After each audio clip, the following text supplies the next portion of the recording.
Hi guys, Alice Taylor down here at Living Golf Academy, and today I'm going to show you how to stop topping your woods.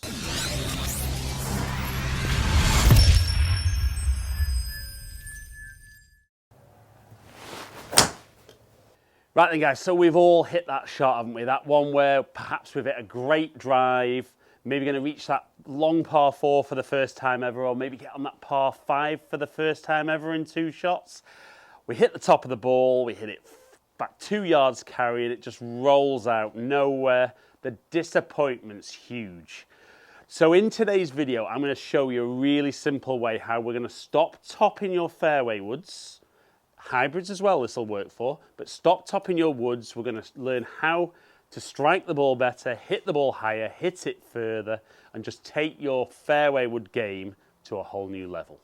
Right then guys, so if you're enjoying today's video as you're watching along, you don't currently subscribe, please consider clicking that subscribe button, ringing the notification bell, and then you'll find out when I drop a new video.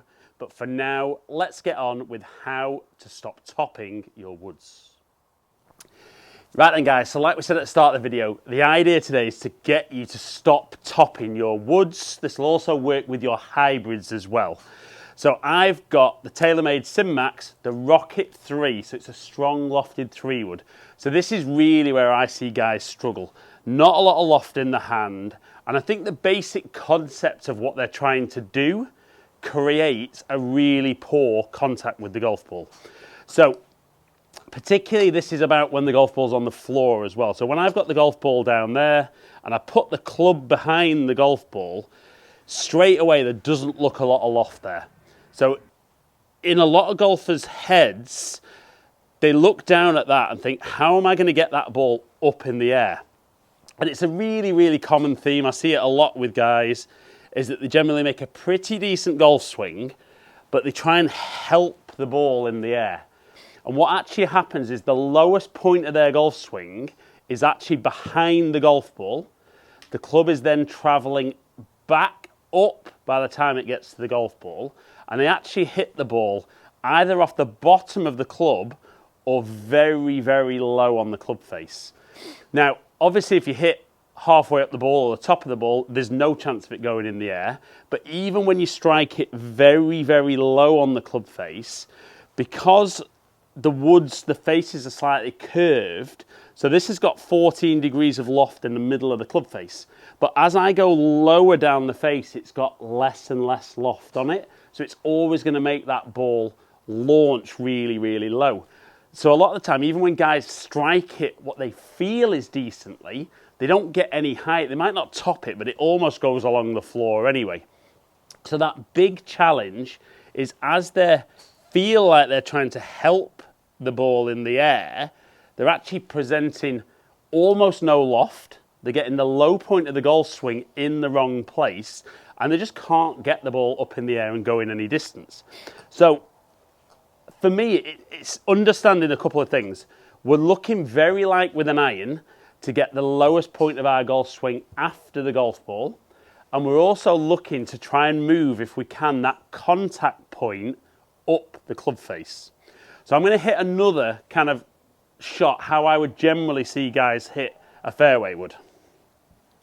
So I see as they set up, they move the ball a long way forward in the stance, not quite as far forward as driver, but a lot of guys are getting very, very close to that. And then as they swing,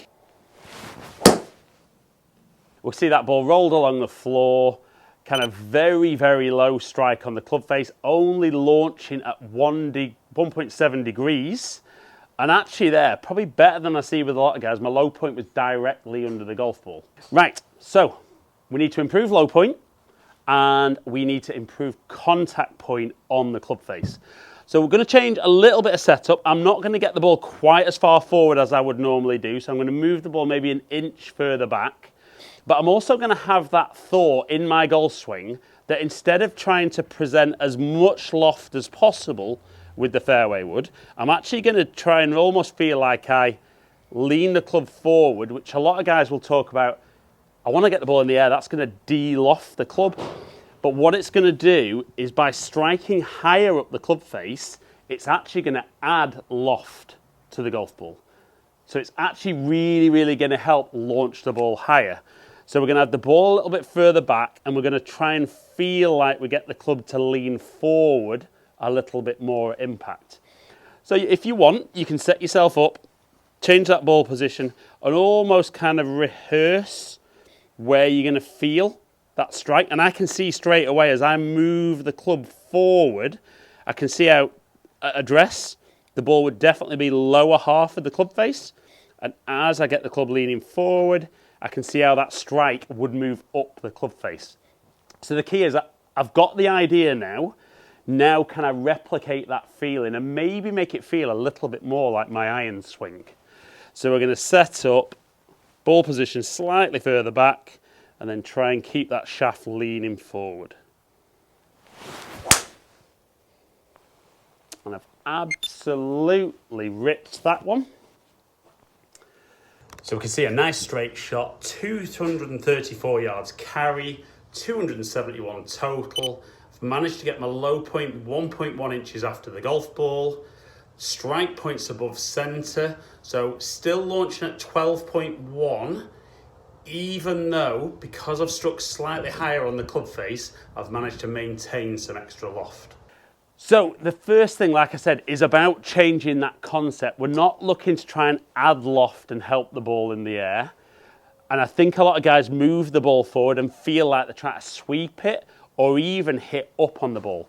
You just can't do that and maintain the kind of strike you need with that fairway wood, particularly on the floor. On a little tee, you can definitely get away with that. But once you've got those fairway woods and those hybrids on the floor, we need to get that low point after the golf ball. We need to try and get that club leaning forward, move that strike up the face, and then you're going to stop topping your woods forever. Right then, so I'm not promising you're all going to be hitting 3-wood 270 yards off the floor.